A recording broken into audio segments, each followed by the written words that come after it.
the Clerk of the Parliament has today received notification from Lord Mandelson of his intention to retire from the House, effective from 4th February. He will never grace their chamber again, but Peter Mandelson's misconduct means punishment won't stop there. The government's determined to strip Peter Mandelson of his peerage. It's rushing to draft a special personal law that would make him Mr. Mandelson again. Keir Starmer told Cabinet Ministers that he was appalled at the email revelations. He said Peter Mandelson's conduct passing on government information had been disgraceful. Saying he couldn't recall receiving thousands of pounds would be seen as gobsmacking by the public. He also said he thought there were more revelations to come. As Cabinet finished, the government announced it was helping the police with their inquiries and had sent them a dossier of potential sensitive information Peter Mandelson shared with Jeffrey Epstein. He's joined us today on his birthday. Gordon Brown sent his own submission to the Metropolitan Police, an email which he felt showed an inexcusable and unpatriotic leak of information to Jeffrey Epstein at the time of the banking crisis, in which he first reported to the government last September. Back then, he was told investigators couldn't find evidence of wrongdoing in government emails. It's now clear that was because Mandelson's tip-offs were conducted on his private email account. I think we're going to need a public inquiry. The threat to national security that Lord Mandelson posed, giving away secrets to someone who could benefit at a time when our country was in grave peril, was quite outrageous. The Tories are demanding immediate disclosure on what checks were conducted on Peter Mandelson before his appointment as ambassador to the United States. They plan a Commons vote on that tomorrow. What I want to know is why what appears to have happened, a lot of the vetting was waved away so that Peter Mandelson could be given this role ahead of many other people who had been working in the Foreign Office who would have been more qualified to do so. The government's now trying to rush out a law that would strip Peter Mandelson of his peerage. German members of the royal family were the last people this happened to in 1917.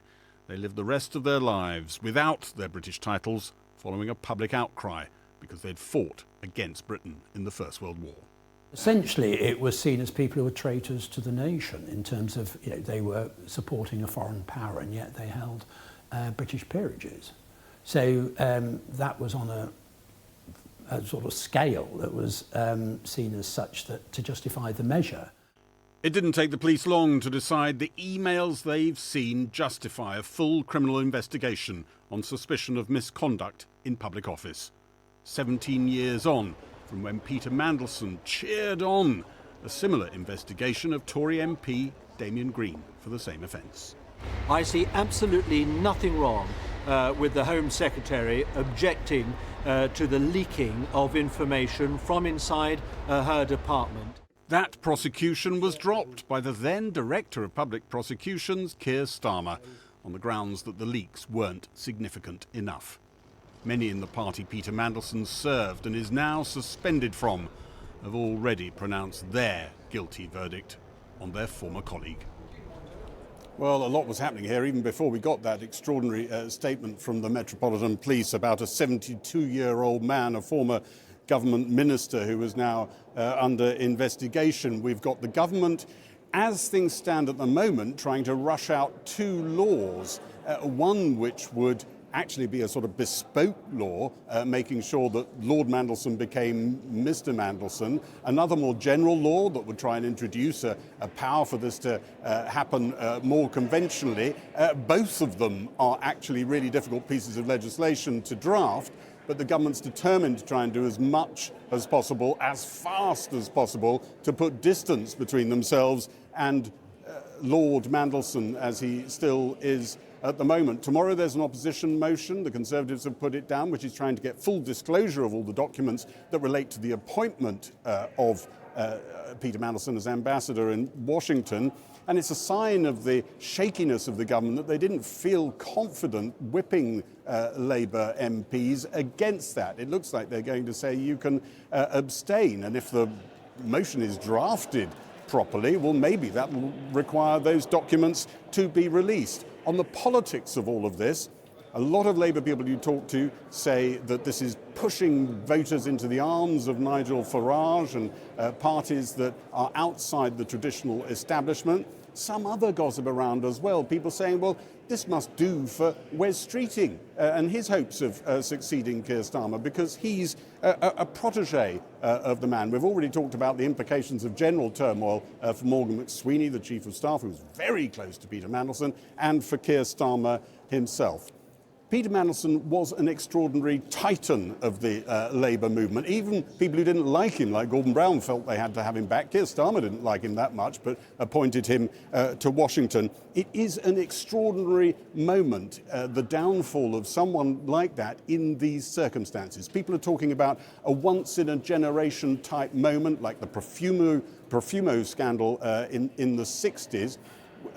But I just had a word with one person senior in the Brown administration of old, and he said, with a reference to the Cold War spies of Peter Mandelson, he's our Philby. Gary, thanks very much. Well, earlier I spoke to Jenna-Lisa Jones, a survivor of Jeffrey Epstein's abuse. She was just 14 years old when Epstein assaulted her during a massage at his house in Palm Beach. She pressed with other survivors for the release of the Epstein files and continues to campaign for the accountability of perpetrators and protection of survivors. I started by asking her if she was still worried about what may remain hidden. I feel like that's a fear for all of us along this whole process is no matter how much we get released, is there always going to be something that wasn't released or handled or corrected or followed up on. And, you know, thousands of documents have had to be removed because victims' identities were compromised. What do you make of that? They knew that this was part of the whole deal, was to make sure that victims and survivors were protected in all of this.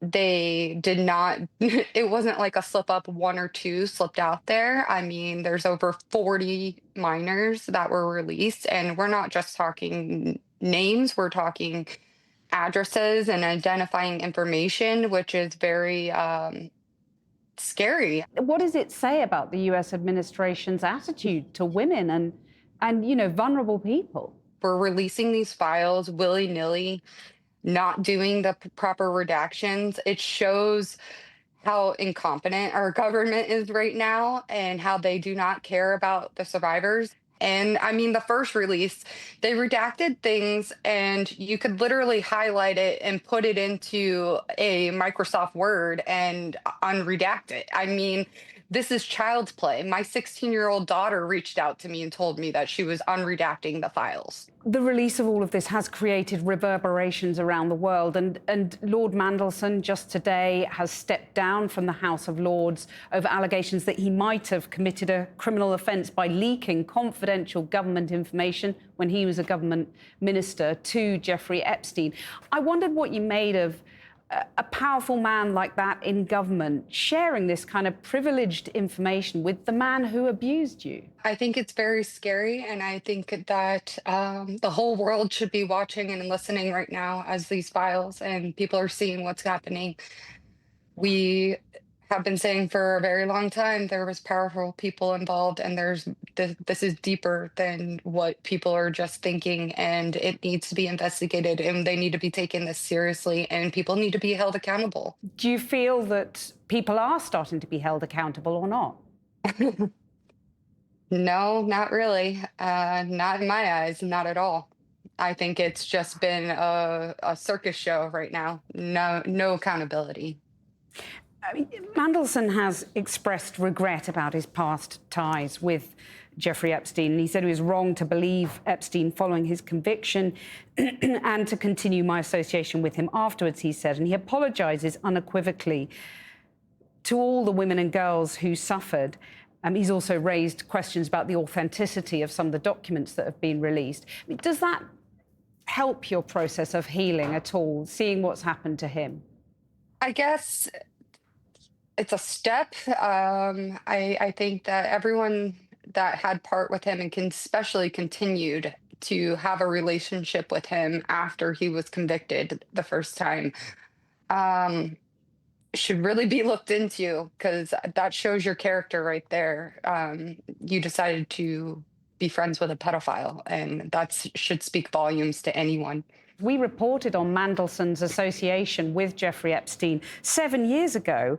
Do you find it extraordinary that the Prime Minister of the United Kingdom appointed Mandelson as the ambassador to the US, a really top job, even after that? This is all mind-blowing. The connections and the ties that are going deeper than any of us could have ever imagined. Everyone should be questioning why this happened and why it wasn't taken more seriously. And would you like Mandelson to testify to Congress? Of course, as he should. If he has nothing to hide, he has nothing to worry about. I mean, he said that there is nothing I can tell Congress about Epstein that they don't already know. He said, I had no exposure to the criminal aspects of his life. What is that a fair defense? Well, then he should have no problem speaking and answering those questions then. And does the same apply to Prince Andrew, the former Prince Andrew, Andrew Mountbatten Windsor, in your view? Yeah, all of them, from Mandelson to Andrew to anybody in any other country to here in the United States. I mean, if you were involved and were having those kind of connections with him for that long, you should be able to be held accountable and at least answer the questions. And if you had no part and really truly had nothing to hide, then you should be clear. I mean, the truth speaks for itself. Do you have any confidence that the police will investigate, some of these rich and powerful men? Because the US Deputy Attorney General has played down the idea of any criminal prosecutions. How do you view that? I've lost a lot of hope in our government and how we're handling things. So do I think that we're going to get justice with other people? I don't know. I mean, look Maxwell got convicted and she's in a cushy prison. So I don't even know what to think anymore or how we would handle it. Former Prince Andrew has strenuously denied any wrongdoing, but would you like the police here to investigate him? Yeah, they should be definitely concerned. Have they not been watching the files and seeing these photographs and emails and things? I think they speak volumes for themselves. You think no matter how powerful the person, no matter how rich the individual? No, shame on you. Shame on you. Just because you're rich or powerful does not put you above the law and anywhere. I mean, we're talking about minor and young women, and this is not people should be worried that this is what we're allowing the rich and powerful to do. We should be taking them down. So just finally, if you had a former prince, a former government cabinet minister, a top business person sitting in front of you, what would you say about the lifelong impact of the abuse that you endured when you were just 14? It never goes away. It changed my whole life. It changed my perspective on life. It made me have to fight for everything that I have and to even be here. It consumes me daily. It breaks my heart that that happened to all of us. Jenna-Lisa Jones, thank you so much for your bravery in speaking out, and thank you very much for speaking to me today. Thank you. No problem. Thank you so much for having me.